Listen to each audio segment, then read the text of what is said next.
നമസ്കാരം. മലയാളി വാർത്തയിലേക്ക് സ്വാഗതം. കേരളത്തിൽ ഇന്ന് പല ജില്ലകളിലായി മഴ ശക്തമാകുമെന്ന മുന്നറിയിപ്പാണ് കേന്ദ്ര കാലാവസ്ഥാ വകുപ്പ് നൽകിയിരിക്കുന്നത്. 3 ജില്ലകളിലാണ് യെല്ലോ അലർട്ട് പ്രഖ്യാപിച്ചിരിക്കുന്നത്. തിരുവനന്തപുരം, കൊല്ലം, പത്തനംതിട്ട ജില്ലകൾക്ക് പ്രത്യേക ജാഗ്രതാ നിർദ്ദേശവുമുണ്ട്. ഒറ്റപ്പെട്ട ശക്തമായ മഴയ്ക്കുള്ള സാധ്യതയാണ് ഇവിടങ്ങളിൽ പ്രവചിക്കപ്പെട്ടിരിക്കുന്നത്. 24 മണിക്കൂറിൽ 64.5 മില്ലിമീറ്റർ മുതൽ 115.5 മില്ലിമീറ്റർ വരെ മഴ ലഭിക്കുന്ന സാഹചര്യത്തെയാണ് ശക്തമായ മഴ എന്നതുകൊണ്ട് അർത്ഥമാക്കുന്നത്. തെക്കൻ ബംഗാൾ ഉൾക്കടലിന് മുകളിൽ ന്യൂനമർദ്ദം രൂപപ്പെട്ടിരിക്കുന്നു. വടക്ക് പടിഞ്ഞാറ് ദിശയിൽ തെക്ക് പടിഞ്ഞാറൻ ബംഗാൾ ഉൾക്കടലിന് മുകളിലൂടെ സഞ്ചരിക്കുന്ന ന്യൂനമർദ്ദം അടുത്ത 48 മണിക്കൂറിൽ വടക്ക് ദിശയിൽ സഞ്ചരിക്കാൻ സാധ്യതയുണ്ടെന്നാണ് കാലാവസ്ഥാ വകുപ്പ് അറിയിക്കുന്നത്. ഇക്കാരണത്താൽ തന്നെ കേരളത്തിലെ ഒറ്റപ്പെട്ട സ്ഥലങ്ങളിൽ ശക്തമായ ഇടിമിന്നലോടുകൂടിയ മഴയ്ക്ക് സാധ്യതയുണ്ടെന്നാണ് കേന്ദ്ര കാലാവസ്ഥാ വകുപ്പ് വ്യക്തമാക്കുന്നത്. അടുത്ത 3 മണിക്കൂറിൽ കോഴിക്കോട്, കണ്ണൂർ, കാസർഗോഡ് ജില്ലകളിൽ ഒറ്റപ്പെട്ട ഇടങ്ങളിൽ നേരിയ മഴയ്ക്ക് സാധ്യതയുണ്ടെന്ന് കേന്ദ്ര കാലാവസ്ഥാ വകുപ്പ് അറിയിച്ചു കഴിഞ്ഞിട്ടുണ്ട്. വയനാട്ടിൽ കനത്ത വേനൽ മഴ ഇപ്പോഴും തുടരുകയാണ്. വൈകുന്നേരം 3 മണിയോടെയാണ് മഴ ആരംഭിച്ചത്. ഇടിയും മിന്നലും കാറ്റുമൊക്കെ തന്നെ ഒരുപോലെ അനുഭവപ്പെടുന്നുണ്ട്. അതേസമയം മഴ ശക്തമാണെങ്കിൽ പോലും മഴക്കെടുതി ഇതുവരെയും റിപ്പോർട്ട് ചെയ്തിട്ടില്ല.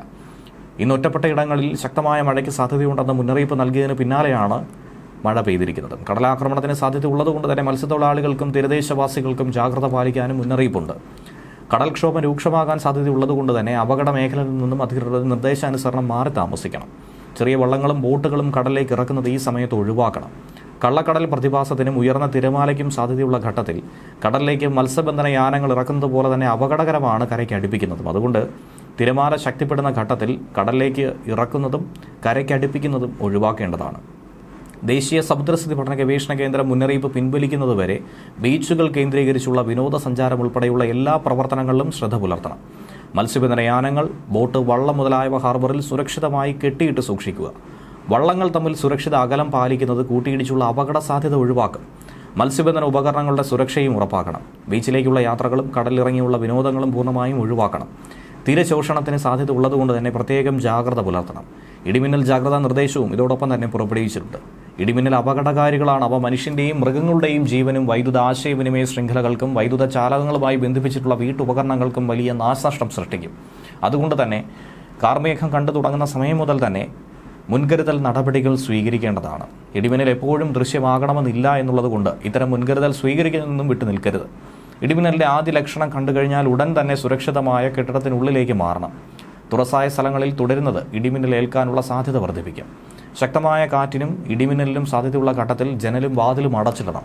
വാതിലിനും ജനലിലും അടുത്ത് നിൽക്കാതെയും ഇരിക്കണം. കെട്ടിടത്തിനകത്ത് തന്നെ ഇരിക്കാൻ പരമാവധി ഭിത്തിയിലോ തറയിലോ സ്പർശിക്കാതിരിക്കാൻ ശ്രമിക്കുകയും ചെയ്യണം. ഗ്രഹോപകരണങ്ങളുടെ വൈദ്യുത ബന്ധം വിച്ഛേദിക്കുക. വൈദ്യുതോപകരണങ്ങളുമായിട്ടുള്ള സാമീപ്യം ഇടിമിന്നലുള്ള സമയത്ത് ഒഴിവാക്കണം. ഇടിമിന്നൽ സമയത്ത് ടെലഫോൺ ഉപയോഗിക്കുന്നത് ഒഴിവാക്കണം. അന്തരീക്ഷ മേഘാവൃതമാണെങ്കിൽ തുറസായ സ്ഥലത്തും ടെറസിലും കുട്ടികൾ ഉൾപ്പെടെ കളിക്കുന്നത് ഒഴിവാക്കണം. ഇടിമിന്നലുള്ള സമയത്ത് വൃക്ഷങ്ങളുടെ ചുവട്ടിൽ നിൽക്കരുത്. വാഹനങ്ങൾ മരച്ചുവട്ടിൽ പാർക്ക് ചെയ്യരുത്. ഇടിമിന്നലുള്ള സമയത്ത് വാഹനത്തിനകത്ത് തന്നെ തുടരുക. കൈകാലുകൾ പുറത്തിടാതിരിക്കുക. വാഹനത്തിനകത്ത് നിങ്ങൾ സുരക്ഷിതരായിരിക്കും. സൈക്കിൾ, ബൈക്ക്, ട്രാക്ടർ തുടങ്ങിയ വാഹനങ്ങളിലുള്ള യാത്ര ഇടിമിന്നൽ സമയത്ത് ഒഴിവാക്കണം. ഇടിമിന്നൽ അവസാനിക്കുന്നതുവരെ സുരക്ഷിതമായ ഒരു കെട്ടിടത്തിൽ അഭയം തേടണം. മഴക്കാർ കാണുമ്പോൾ തുണികൾ എടുക്കാൻ ടെറസിലേക്കോ മുറ്റത്തേക്കോ ഇടിമിന്നലുള്ള സമയത്ത് പോകരുത്. കാറ്റിൽ മറിഞ്ഞു വീഴാൻ സാധ്യതയുള്ള വസ്തുക്കളൊക്കെ കെട്ടിവെക്കുക. ഇടിമിന്നലുള്ള സമയത്ത് കുളിക്കുന്നത് ഒഴിവാക്കണം. ടാപ്പുകളിൽ നിന്നും വെള്ളം ശേഖരിക്കുന്നതും ഒഴിവാക്കണം. പൈപ്പിലൂടെ മിന്നൽ മൂലമുള്ള വൈദ്യുതി സഞ്ചരിച്ചേക്കാം. ഇടിമിന്നൽ ഉണ്ടാകുമ്പോൾ ജലാശയത്തിൽ മീൻ പിടിക്കാനോ കുളിക്കാനോ ഇറങ്ങാൻ പാടില്ല. കാർമേഘങ്ങൾ കണ്ടു തുടങ്ങുമ്പോൾ തന്നെ മത്സ്യബന്ധനം, ബോട്ടിംഗ് തുടങ്ങിയ പ്രവർത്തികൾ നിർത്തിവെച്ച് ഉടനെ തന്നെ അടുത്തുള്ള കരയിലേക്ക് എത്താൻ ശ്രമിക്കണം. ഇടിമിന്നലുള്ള സമയത്ത് ബോട്ടിൻ്റെ ഡെക്കിൽ നിൽക്കരുത്. ചൂണ്ടയിടുന്നതും വലയെറിയുന്നതും ഇടിമിന്നലുള്ള സമയത്ത് നിർത്തിവെക്കണം. പട്ടം പറത്തുന്നതും ഒഴിവാക്കണം. ഇടിമിന്നലുള്ള സമയത്ത് ടെറസിലോ മറ്റു ഉയരമുള്ള സ്ഥലങ്ങളിലോ വൃക്ഷക്കൊമ്പിലോ ഇരിക്കുന്നത് അപകടകരമാണ്. വളർത്തുമൃഗങ്ങളെ തുറസായ സ്ഥലത്ത് ഈ സമയത്ത് കെട്ടരുത്. അവയെ അഴിക്കാനും സുരക്ഷിതമായി മാറ്റിക്കെട്ടുവാനും മഴമേഘം കാണുന്ന സമയത്ത് പോകരുത്. ഇത് നിങ്ങൾക്ക് ഇടിമിന്നലേൽക്കാൻ കാരണമായി മാറിയേക്കാം. അടുത്തുള്ള കെട്ടിടത്തിലേക്ക് മാറാൻ സാധിക്കാത്ത വിധത്തിൽ തുറസായ സ്ഥലത്താണെങ്കിൽ പാദങ്ങൾ ചേർത്ത് വെച്ച് തല കാൽമുട്ടുകൾക്കിടയിൽ ഒതുക്കി പന്ത് പോലെ ഉരുണ്ടിരിക്കണം. ഇടിമിന്നലിൽ നിന്നും സുരക്ഷിതമാകാൻ കെട്ടിടങ്ങൾക്ക് മുകളിൽ മിന്നൽ രക്ഷാജാലകം സ്ഥാപിക്കാം. വൈദ്യുതോപകരണങ്ങളുടെ സുരക്ഷയ്ക്കായി സർജ് പ്രൊട്ടക്ടറും ഘടിപ്പിക്കാം. ഇടിമിന്നലിന്റെ ആഘാതത്താൽ പൊള്ളലേൽക്കുകയോ കാഴ്ചയോ കേൾവിയോ നഷ്ടമാവുകയോ ഹൃദയാഘാതം സംഭവിക്കുകയോ വരെ ചെയ്യാം. മിന്നലാഘാതമേറ്റ ആളിന്റെ ശരീരത്തിൽ വൈദ്യുത പ്രവാഹം ഇല്ല എന്ന് മനസ്സിലാക്കണം. അതുകൊണ്ട് തന്നെ മിന്നലേറ്റ ആളിന് പ്രഥമ ശുശ്രൂഷ നൽകാൻ മടിക്കരുത്. മിന്നലേറ്റാൽ ആദ്യ 30 സെക്കൻഡ് ജീവൻ രക്ഷിക്കാനുള്ള സുവർണ നിമിഷങ്ങളാണ്. ഇടിമിന്നലേറ്റ ആളിന് ഉടൻ തന്നെ വൈദ്യസഹായം എത്തിക്കണം. അതുപോലെ തന്നെ ഇന്ന് ദില്ലിയിൽ ഉഷ്ണതരംഗ സാധ്യത കൽപ്പിച്ചിട്ടുണ്ട്. യെല്ലോ അലർട്ടാണ് കാലാവസ്ഥാ വകുപ്പ് പ്രഖ്യാപിച്ചിരിക്കുന്നത്. തിങ്കളാഴ്ച താപനില 40 ഡിഗ്രി സെൽഷ്യസിന് മുകളിൽ എത്തിയതോടെയാണ് ദില്ലിയിൽ അടുത്ത 2 ദിവസത്തേക്ക് യെല്ലോ അലർട്ട് പ്രഖ്യാപിച്ചത്. നാളെ വരെ ഉഷ്ണതരംഗം തുടരും. പിന്നീട് താപനില സാധാരണ നിലയിലെത്തും. ദില്ലിക്ക് പുറമെ ഗുജറാത്ത്, ഹിമാചൽ മേഖലയിൽ, പഞ്ചാബ്, ഹരിയാന മേഖലയിലുമൊക്കെ ഈ സംസ്ഥാനങ്ങളുടെ വിവിധ ഭാഗങ്ങളിൽ കേന്ദ്ര കാലാവസ്ഥാ വകുപ്പ് ഉഷ്ണതരംഗ സാധ്യതാ മുന്നറിയിപ്പ് നൽകിയിട്ടുണ്ട്.